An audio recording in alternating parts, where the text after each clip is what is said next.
right, we're back. Video 2 on the Scion, and just recovered. And what we just recovered was 160 grams.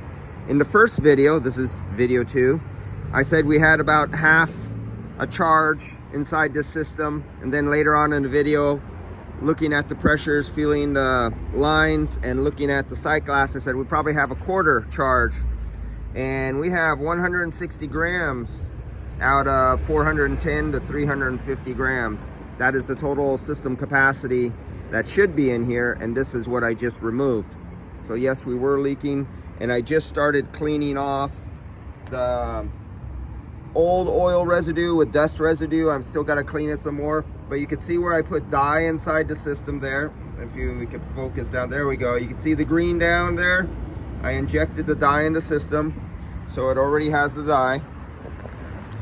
And I've recovered refrigerant all the way down into the micron level, as you can see right there.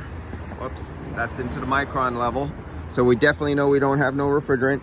So now I'll turn on the vacuum pump and I'll start the vacuum and get it ready for recharge, and we'll come on the video and compare the refrigerant pressures before and after. If you look back in the first video, I think our refrigerant pressures were somewhere around, was it 35 psi on the low side, and between 130 and it went as high as 140 psi on the high side. It's 58 degrees outside, there's no sun load, and we had 140 and 30 to 35. Look on the first video of what our pressures were with only 150 grams inside. Now let's go on the next video after it's recharged with 400 grams of refrigerant in it.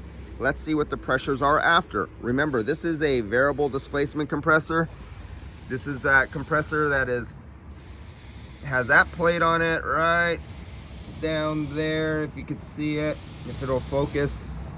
Let's see, right where my finger is on top of that plate, then there's a gap, then there's the pulley, and you can see the belt. That's always spinning all the time. It never stops. All right guys, we'll be back on the next one, and we'll see what the results are looking at the pressures between 150 grams and 400 grams.